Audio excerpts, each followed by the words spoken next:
terganti. Harta yang paling berharga hanya Yesus selalu memilih bagian yang terbaik, memilihmu bagian yang terbaik selamanya takkan terganti. Harta yang paling berharga hanya Kau Yesus selama. Harta yang paling berharga, harta yang paling berharga hanya Kau Yesus. Satu yang paling berharga, satu yang paling berharga hanya Kau Yesus selamanya. Hanya Tuhan, Engkau satu-satunya harta yang paling berharga Tuhan. Sebab Engkau satu-satunya pemilik kehidupan kami. Oleh sebab itu Tuhan, segenap hidup kami, segenap jiwa kami datang persembahkan seutuh dan seluruhnya kepadamu Tuhan. Kami bersyukur Tuhan, kami boleh ada sebagaimana kami ada. Kami bersyukur Tuhan, kami boleh berada di minggu yang terakhir di tahun 2024. Kami menyaksikan begitu penyertaan-Mu sempurna dalam kehidupan kami. Kami mau katakan terima kasih Tuhan. Engkau memenuhi setiap perjanjian-Mu kepada setiap kami. Kami melihat bahwa Engkau Tuhan yang berdaulat penuh atas kehidupan kami. Terima kasih Tuhan. Waktunya umat-Mu menantikan Engkau Tuhan malam hari ini. Kami mau katakan kami membutuhkan Engkau. Kami mau katakan kami mengharapkan Engkau Tuhan. 2 hari lagi kami akan tutup tahun 2024. Di tahun 2025 kami akan melihat bahwa Tuhan Engkau pegang tangan kami. Terima kasih Tuhan. Waktunya buat umat-Mu malam hari ini. Untuk menyambut isi hati-Mu. Tuhan urapi setiap kami. Hamba-Mu dan jemaat Tuhan di tempat ini. Biar kami mengalami perjumpaan pribadi kami, masing-masing kami dengan firman-Mu. Singkapkan pengertian kepada setiap kami. Kami terima kebenaran firman-Mu. Di dalam nama Tuhan Yesus Kristus, umat Tuhan yang bersuka cita, yang diberkati Tuhan sama-sama dengan saya boleh katakan. Amin. Boleh kasih tepuk tangan yang paling meriah buat Tuhan Yesus.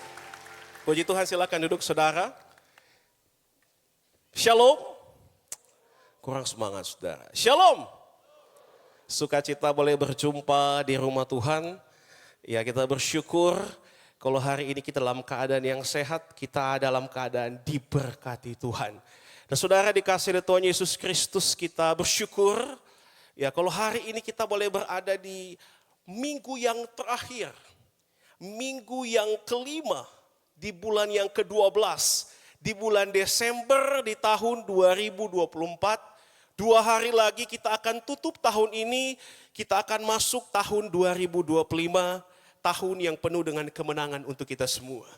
Nah saudara, bulan ini juga kita boleh bersama-sama dengan sukacita dan damai sejahtera merayakan hari besar, hari yang diberkati Tuhan, hari Natal, hari kelahiran Tuhan Yesus di dunia. Oleh sebab itu selamat Natal untuk kita semua, untuk torang semua. Boleh katakan kiri kanan Merry Christmas.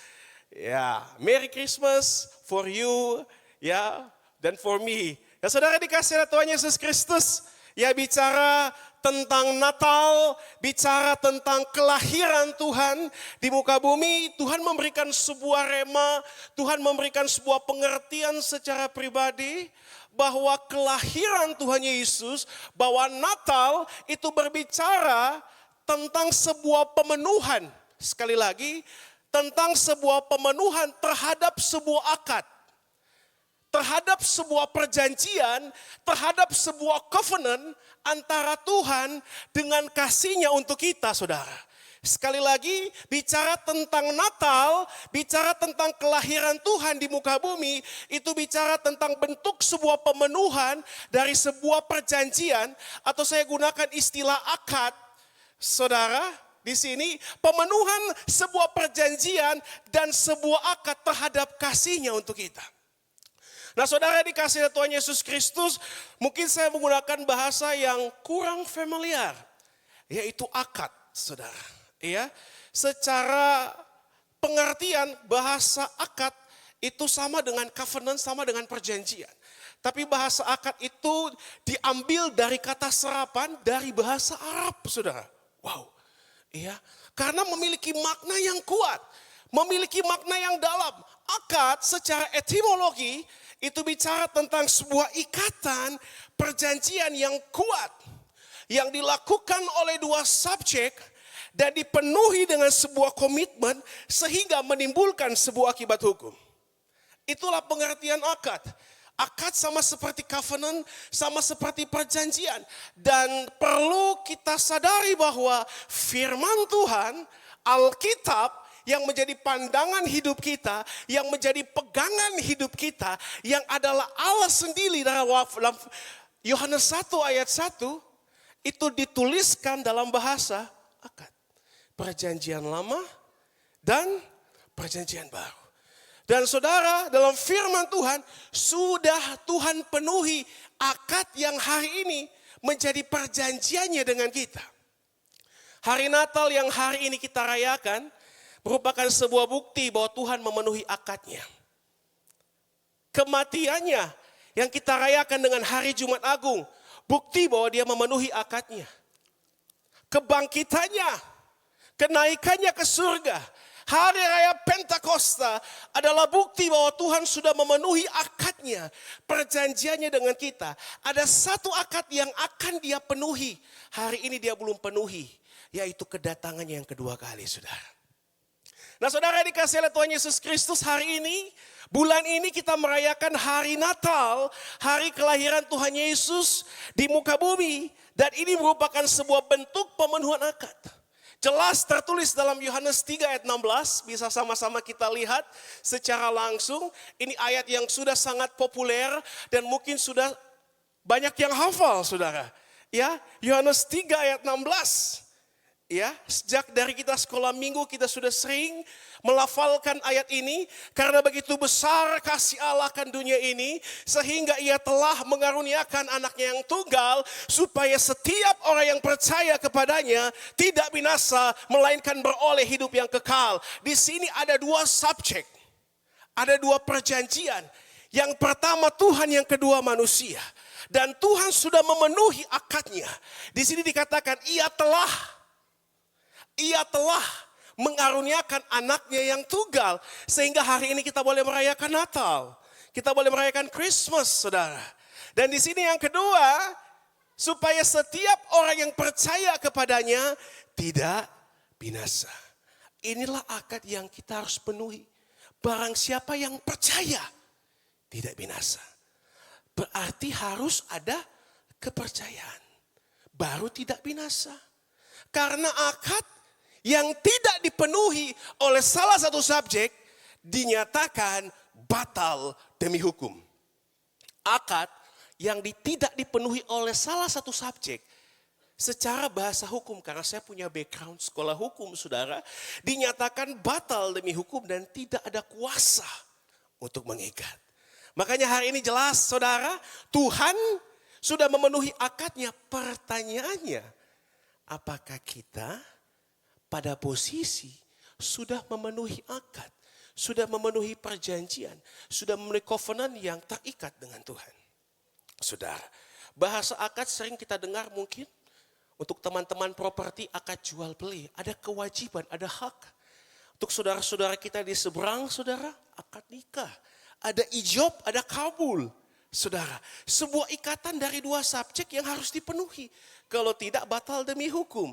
Saudara, nah hari ini visi kita, visi Natal kita di tahun 2024 itu terdapat di dalam Matius 14 ayat 27.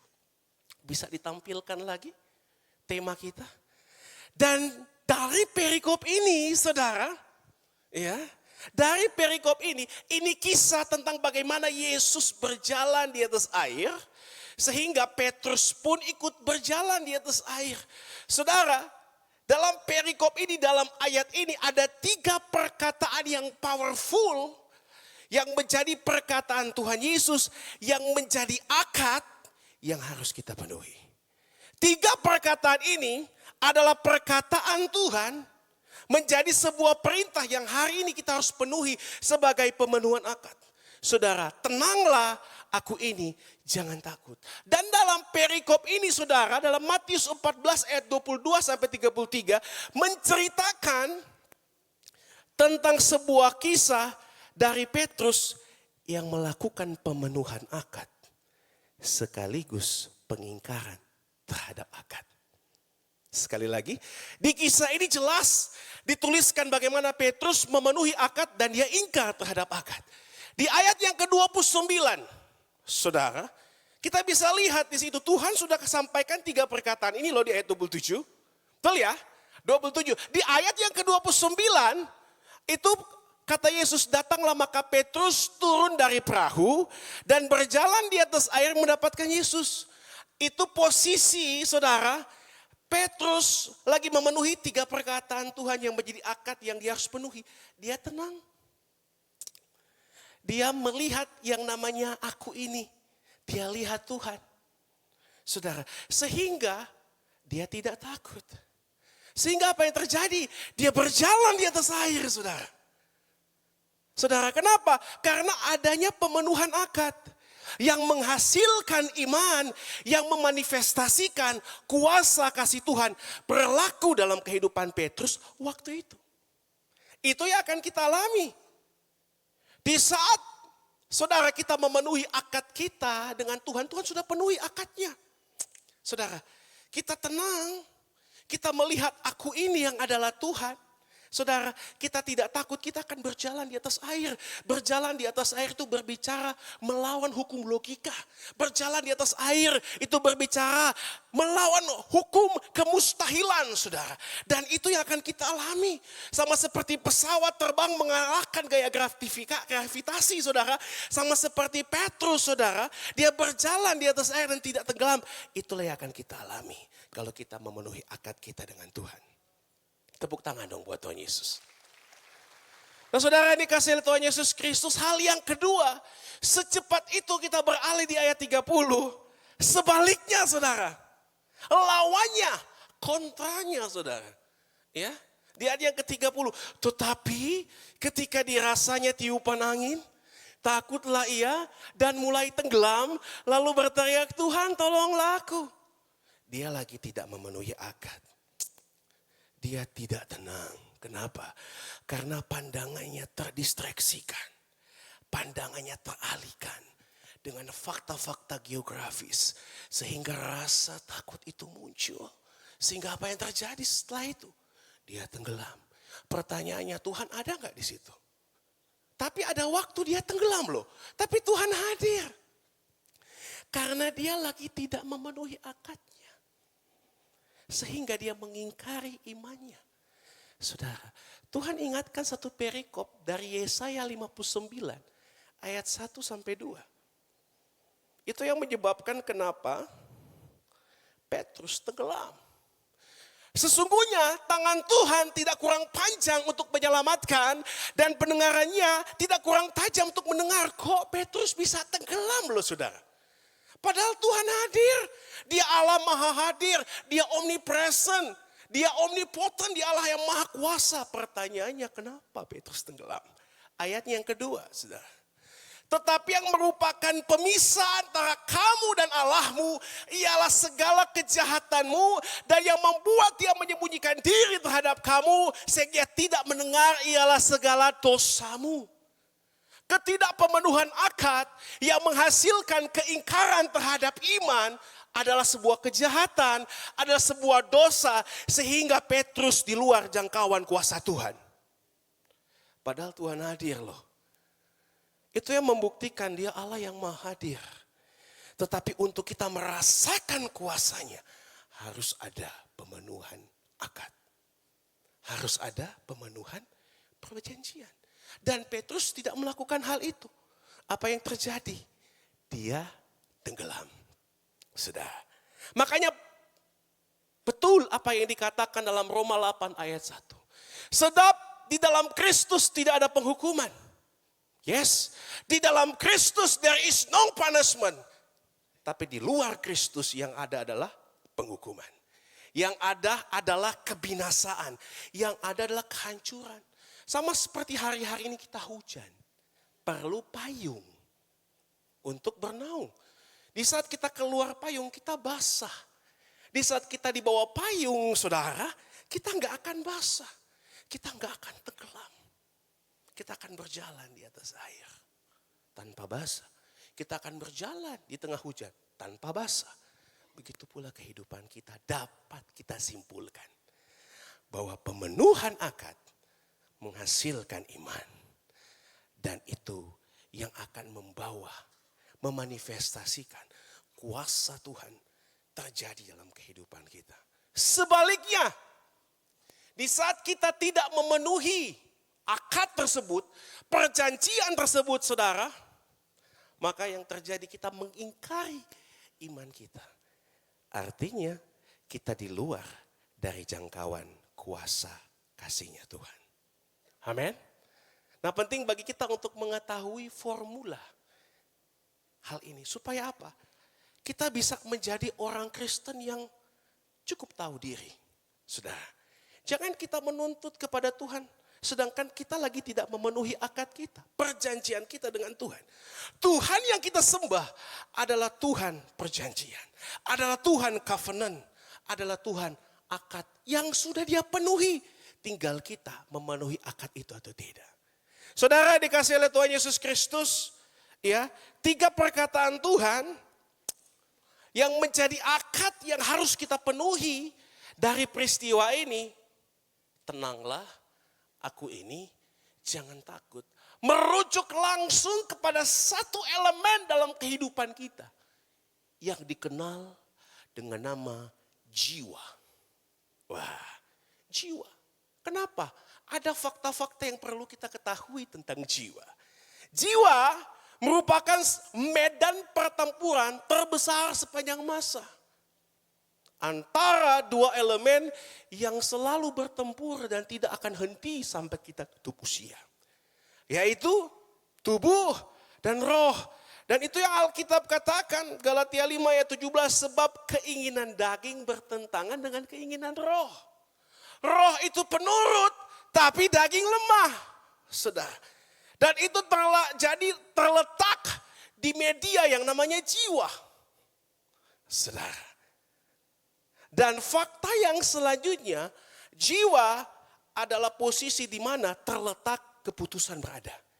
Tuhan ciptakan kita dengan free will. Dia enggak ciptakan kita kayak robot. Sudah terprogram enggak. Tuhan tuh kasih kita free will, saudara. Makanya Adam dan Hawa dikasih free will. Demikian pula kita. Dan free will itu terletak di jiwa. Ya, untuk menentukan, untuk memutuskan, ya, apakah kita akan memberi makan roh kita lebih banyak daripada daging kita, atau sebaliknya kita memberikan daging kita lebih banyak daripada roh kita. Karena kalau kita itu memberi makan daging kita lebih banyak daripada roh kita, maka daging akan mendominasi kehidupan kita. Dan fakta yang ketiga, saudara, jiwa itu senang yang namanya koalisi. Jadi bukan hanya partai politik yang suka koalisi, saudara, ya. Tetapi jiwa pun suka berkoalisi. Ya mungkin ya itu cikal bakal kita itu suka bersekutu. Ya. suka berkomunitas, suka berkumpul. Kenapa? Karena elemen jiwa suka berkoalisi. Dia akan berkoalisi dengan pemenang pertempuran. Di saat jiwa menentukan kasih makan daging lebih kuat, maka daging akan mendominasi dan jiwa akan berkoalisi dengan daging, memperbudak kehidupan roh kita. Sehingga dosa akan masuk menunggangi kita. Akhirnya kita jadi budak dosa. Saudara. Sebaliknya kalau jiwa kita menentukan, memutuskan bahwa kita kasih makan roh kita, maka roh kita akan kuat. Dan saat kita kasih makan roh kita, maka yang namanya Roh Kudus yang menjadi penolong, yang menjadi penghibur, ya, Parakletos yang dijanjikan, dia akan masuk memampukan kita. Untuk apa? Menguatkan roh kita. Karena jiwa berkoalisi dengan roh untuk apa? Mematikan kehidupan daging. Sama kayak pesawat. Mematikan gaya tarik bumi, gravitasi, saudara. Sehingga bisa terbang tinggi mengatasi langit. Saudara, makanya jiwa itu faktanya adalah letaknya free will. Dan suka berkoalisi. Makanya 3 perkataan akad Tuhan ini yang harus kita penuhi itu merujuk langsung kepada elemen jiwa. Dan terusannya merujuk langsung kepada 3 elemen jiwa. Apa yang ada di jiwa, saudara? Pikiran, kehendak, dan perasaan. Perkataan yang pertama Tuhan, tenanglah. Kita masuk di bagian yang pertama. Tenanglah, itu adalah dimensi pikiran, saudara. Mind, pikiran. Ya, hai jiwaku, tenanglah, hai jiwaku, pujilah Tuhan. Itu masuk dalam dimensi pikiran. Pikiran harus tenang, karena pikiran pun punya fakta yang harus kita sadari supaya kita tidak dibodohi oleh si jahat. Bahwa pikiran tak bisa kita bendung. Pikiran tak bisa kita bendung. Pikiran akan 5 kilometer berjalan di depan kita. Saudara percaya dengan hal ini atau enggak percaya? Saya kasih contoh. Mungkin di antara saudara hari ini lagi ada di gereja dengerin khotbah. Tapi apa pernah ada kemungkinan sebelumnya, saudara, ya, bukan sekarang. Aduh, sebentar kita mau makan apa ya? Sementara di gereja loh. Sudah pikirannya jalan kiri kanan. Mau makan apa ya? Sebentar kumpul dengan teman-teman. Ya, atau besok kumpul dengan teman-teman. Mau pakai baju yang merah atau biru ya? Padahal masih di gereja. Di gereja kita lagi buka handphone suci. Lihat Alkitab. Lagi catat khotbah. Tiba-tiba masuk notifikasi, saudara. Ya, yang menggoda kita untuk kita buka sehingga perhatian kita teralihkan. Atau ada yang ngajak ngobrol dengan topik yang kita sukai. Teralihkan, sudah kita nggak bisa bendung pikiran kita. Saudara, kita nggak bisa bendung ketersinggungan kita. Kita nggak bisa bendung pikiran marah kita. Pikiran dongkol kita. Pikiran negatif kita. Pikiran kotor kita. Nggak bisa kita bendung, saudara. Dan ingat, saudara, ini informasi. Karena saya punya background ilmu hukum. Semua perbuatan pidana, kejahatan dan pelanggaran itu bermula dari niat. Kitab Undang-Undang Hukum Pidana pasal 53, saudara. Dimulai dari niat. Niat itu di mana, Pak? Di pikiran. Terjadinya sengketa perdata, saudara. Itu dimulai dari mana? Dari niat, dari pikiran. Saudara, motivasi kita, motif kita, ideologi kita, semuanya dimulai dari pikiran. Kalau nggak bisa kita tenangkan pikiran kita, bagaimana kita mau berdoa? Sedangkan firman Tuhan jelas mengatakan, saudara, ya, dalam 1 Petrus 4 ayat 7, kesudahan segala sesuatu sudah dekat, karena itu kuasailah dirimu dan jadilah tenang supaya kamu dapat berdoa. Makanya pikiran yang gak bisa kita bendung, jawabannya bisa kita kuasai. Bisa kita taklukkan, kita gak bisa bendung. Tetapi kita bisa taklukkan itu di saat pikiran itu muncul, kita taklukkan itu. di bawah firman Tuhan. Supaya langsung terkontrol. Maka Roh Kudus akan membantu kita. Untuk kita mempersatukan frekuensi pikiran kita menjadi pikiran Kristus. Kalau enggak kita kuasai. Bablas saudara.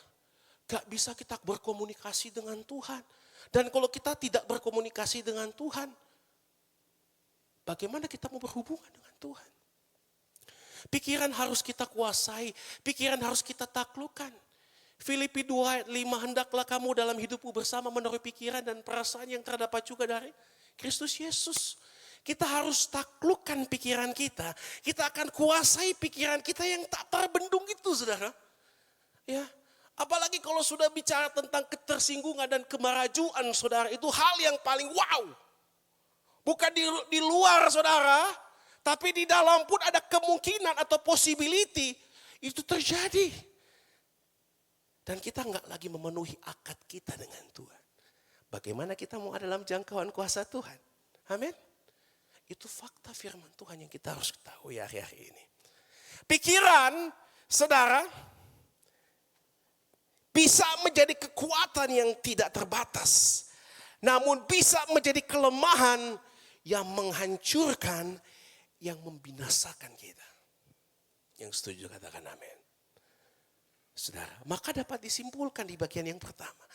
Ketenangan adalah bentuk kita memenuhi setiap akad kita dengan Tuhan. Sehingga menghasilkan iman dan kuasa Roh Kudus akan mampukan kita. Untuk menenangkan hati kita. Tetapi ketidaktenangan di saat kita enggak kuasai pikiran kita. Kita enggak tenang, saudara, apa yang terjadi. Kita lagi mengingkari iman kita. And what happens, saudara, setelah itu? Kita enggak dapat kekuatan dari Tuhan. Maka kita di luar daripada jangkauan Tuhan. Yang kedua, saudara, perkataan Tuhan. Ini aku. Ini dalam sekali. Ini dimensi kehendak, saudara. Ini aku. Ini bicara tentang identity of God. Bicara tentang identitas kealahan daripada Tuhan. Di saat dia ngomong ke Petrus, kepada murid-muridnya, aku ini. Dia lagi menunjukkan bahwa dia itu 100% manusia, tetapi dia juga menunjukkan bahwa dia adalah 100% Allah. Dia lagi menunjukkan keilahian dia. Dan kata ini aku, Tuhan ingatkan saya, sama seperti pada waktu Tuhan lagi ngutus Musa, dari Keluaran 3 ayat 14. Boleh sama-sama kita buka. Keluaran 3 ayat 14. Ini peristiwa bagaimana Musa diutus Tuhan untuk membebaskan orang Israel daripada perbudakan. Firman Allah kepada Musa, aku adalah aku. Lagi firmannya, beginilah aku katakan kepada orang Israel, itu akulah aku telah mengutus aku kepadamu. Saudara, Eheye, Asher, Eheye, aku adalah aku. Itu terjemahannya, saudara, dalam bahasa Ibrani. Dan pada waktu Yesus mengatakan aku ini, dia lagi menyampaikan sebuah perintah, sebuah kehendak. Karena gambaran terjemahannya sama, saudara. Akulah aku telah mengutus aku kepadamu. Itu merupakan sebuah pernyataan kehendak. Makanya hari ini kita ikut kehendak Tuhan yang adalah aku ini. Atau kita mau ikut kehendak aku. Kita. Sama loh, aku ini. Tapi aku ini Tuhan. Atau aku ini kita. Saya. Karena kalau kita mengikuti kehendak aku ini Tuhan. Sama seperti Musa. Diutus untuk membebaskan orang Israel dari perbudakan. Di saat kita mengikuti kehendak aku ini Tuhan. Tuhan lagi mengutus dan memerintahkan menyatakan kehendaknya kepada kita. Dan di saat kita ikuti, kita lagi keluar daripada perbudakan. Keluar daripada perbudakan. Keluar daripada belenggu. Keluar daripada ikatan. Sehingga kita menjadi orang yang dimerdekakan oleh Kristus.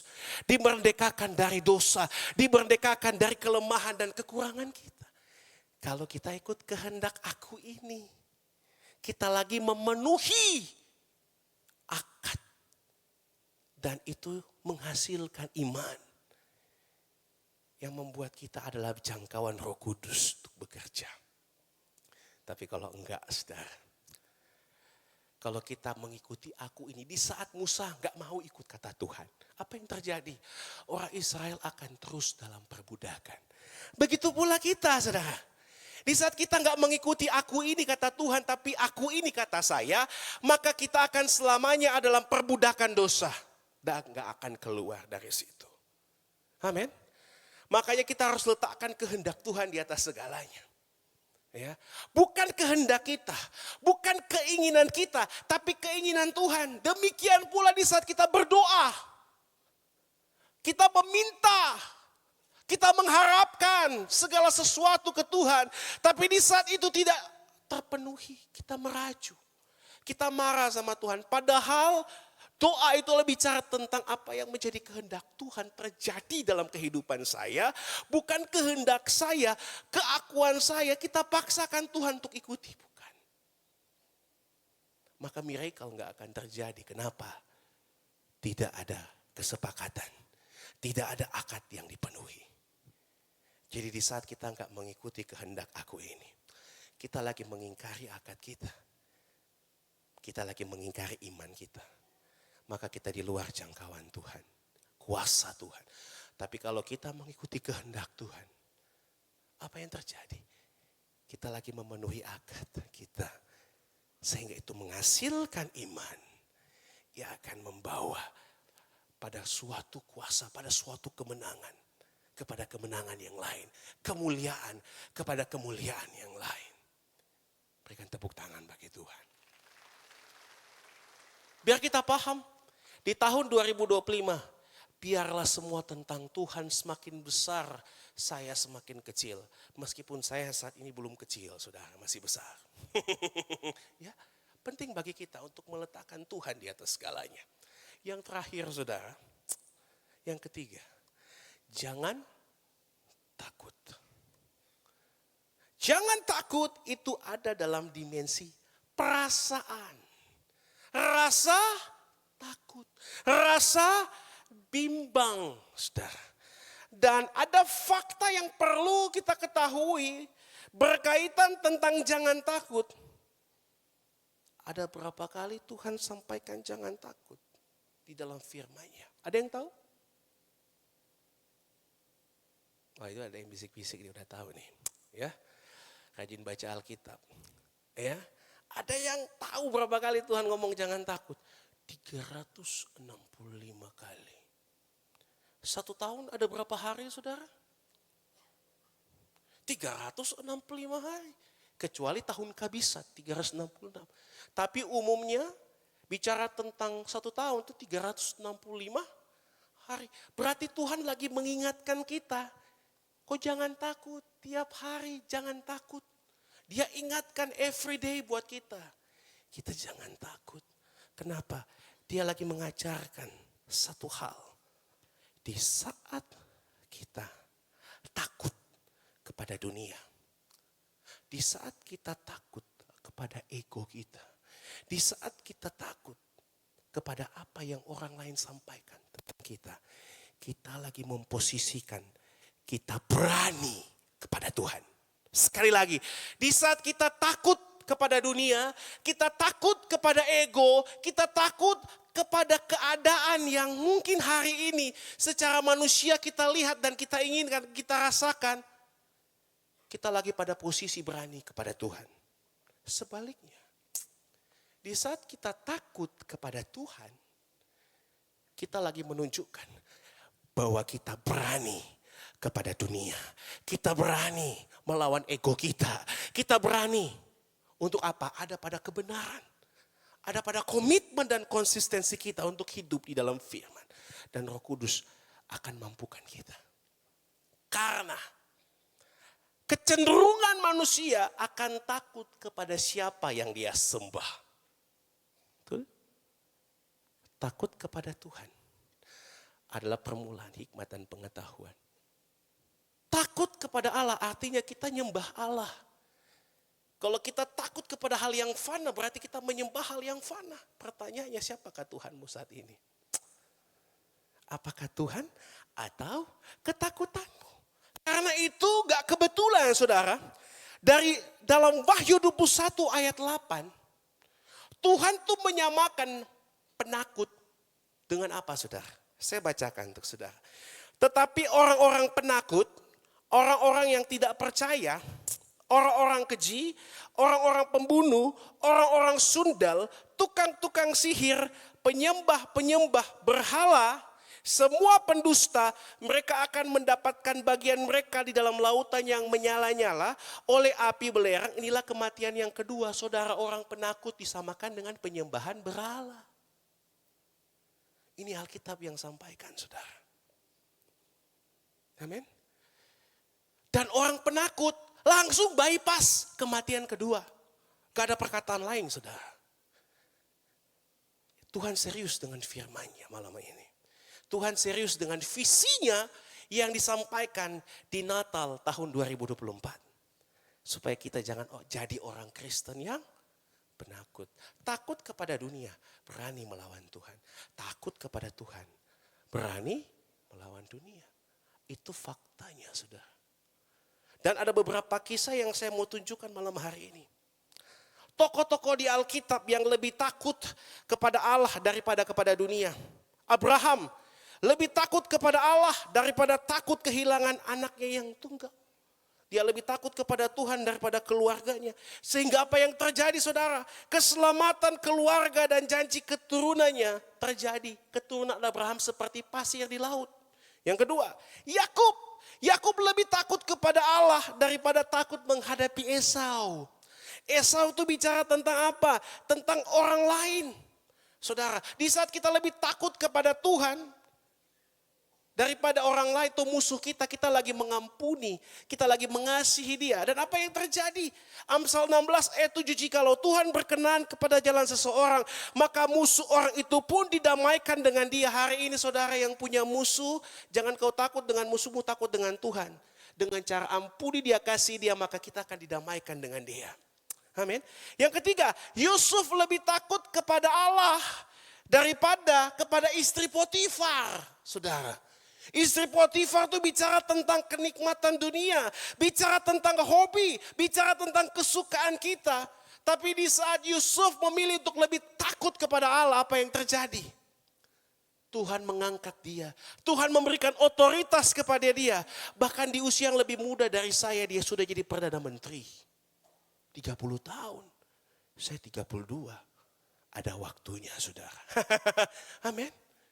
Yang keempat, Musa lebih takut kepada Allah daripada takut kembali menghadapi Firaun. Firaun itu bicara tentang apa? Tentang identitas diri, masa lalu dan trauma. Dia lebih takut kepada Allah sehingga apa yang terjadi? Dia menjadi pemimpin besar yang membebaskan orang Israel.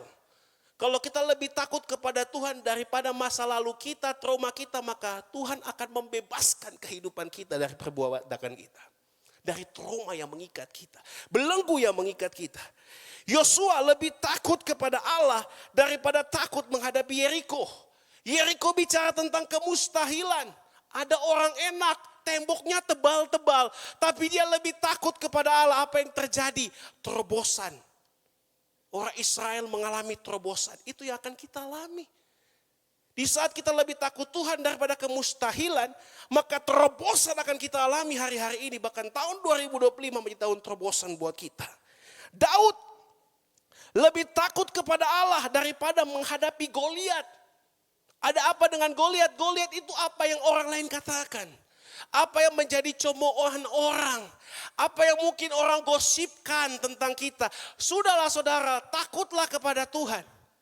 Maka apa yang terjadi? Tuhan bela Daud dari tempat yang paling rendah. Gembala 2-3 ekor kambing domba. Naik menjadi tempat yang paling tinggi di Israel. Menjadi satu-satunya raja yang dihormati. Lihat aja di kitab Matius. Hanya Daud yang dikasih titel raja. Luar biasa loh saudara. Ayub. Ayub lebih takut kepada Allah daripada perkataan istrinya. Kutukilah Tuhanmu dan matilah ngana. Itu yang istrinya sampaikan.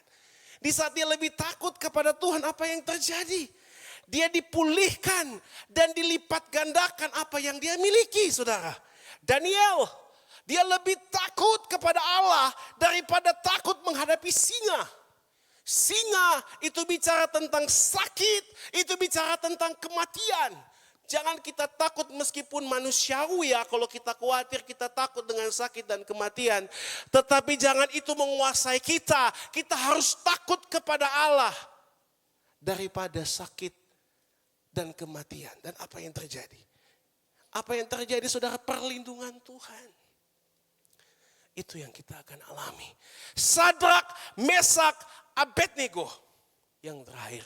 Dia lebih takut kepada Allah daripada dapur perapian yang dipanaskan 7 kali lipat, saudara. Dapur perapian yang dipanaskan 7 kali lipat, saudara, itu bicara tentang apa? Situasi yang menghimpit kita. Keuangan kita kah? Pekerjaan kita kah? Kebutuhan kita kah?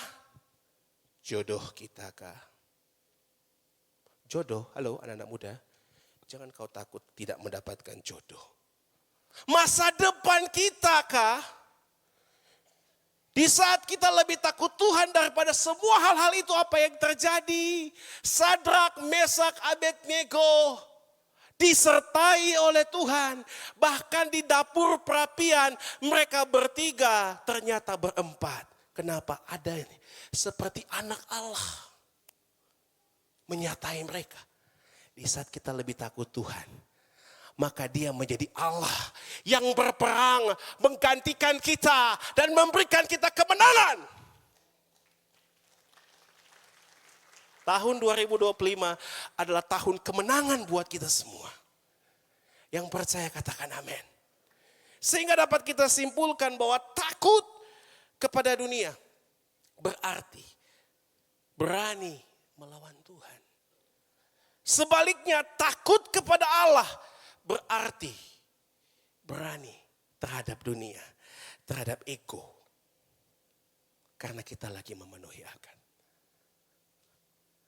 Saudara dikasihi Tuhan Yesus Kristus. Kesimpulan yang terakhir. Saya pengundang tim musik pujian untuk naik ke depan. Kesimpulan yang terakhir saudara. Tenanglah, aku ini jangan takut. Adalah perkataan Tuhan yang menjadi akad yang kita harus penuhi. Sehingga akan membawa kehidupan kita pada pemenuhan akad yang akan menghasilkan iman, di mana manifestasi kuasa kasih Allah akan terjadi bagi kehidupan saya dan saudara berupa keajaiban, berupa miracle, saudara. Dan biarlah saudara, Natal tahun 2024, tenanglah. Aku ini, jangan takut, menjadi akad yang kita penuhi di tahun 2025. Sehingga tahun 2025 menjadi tahun yang penuh dengan keajaiban. Tahun yang penuh dengan kemenangan. Tahun yang penuh dengan kelepasan. Tahun di mana penyertaan Tuhan sempurna untuk kita semua. Amin. Soalnya kita bangkit berdiri, saudara. Tepuk tangan yang paling meriah buat Tuhan Yesus. Tenanglah kini hatiku, Tuhan memimpin langkahku. Di setiap saat dan kejam, tetap ku rasakan. Mari dengan iman katakan, tenanglah kini hatiku, tenanglah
Biar tangan kami Engkau pegang terus Tuhan. Biar hati kami tenang. Biar pandangan kami tertuju kepada aku ini. Dan kami tidak takut. Tuhan, di minggu yang terakhir di tahun 2024. Kami mau menyampaikan sesuatu kepadamu Tuhan. Bahwa kami tidak mampu berjalan tanpa Engkau. Kami membutuhkan Engkau. Kami mengharapkan Engkau. Kami menantikan tuntunan-Mu Tuhan. Peganglah tangan kami. Mampukan kami untuk kami hidup memenuhi perjanjian. Memenuhi akad, covenant. Di mana Tuhan sudah penuhi dengan kasih-Nya untuk kita. Siapakah kami Tuhan? Kau begitu mengasihi kami. Kau begitu mencintai kami. Kami adalah ciptaan, sedangkan Engkau adalah pencipta. Kami tidak ada artinya, tetapi semuanya berubah karena kuasa kasih-Mu yang mengangkat kehidupan kami melalui perjanjian yang sudah Engkau genapi. Terima kasih Tuhan. Jiwa kami sungguh bersyukur. Dan kami mau katakan bahwa kami bangga punya Allah seperti Engkau. Kami mau tutup ibadah perayaan minggu yang terakhir di tahun 2024. Dengan penuh kepercayaan, dengan penuh pengharapan bahwa Tuhan, Engkau yang menuntun kehidupan kami, Engkau yang tidak pernah meninggalkan kami, sehingga kami mampu untuk melalui seluruh kehidupan kami dalam pemenuhan akad kami, perjanjian kami dengan Engkau. Terima kasih Tuhan. Inilah jemaat-Mu, inilah umat. Maka jiwaku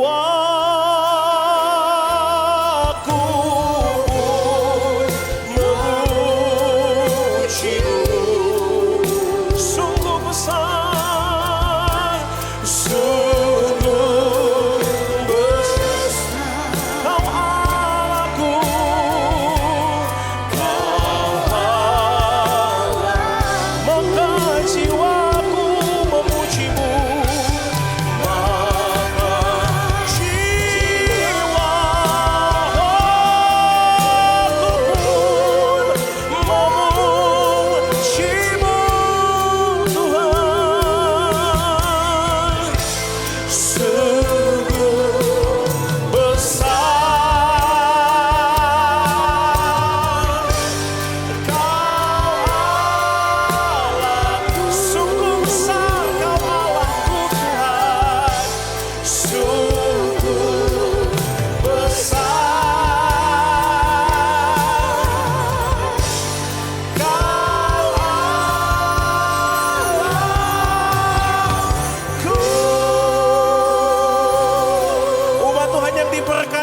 Bersama-sama dengan saya katakan, amin. Silakan duduk, Tuhan Yesus memberkati kita semua. Selamat Natal menjelang tahun baru.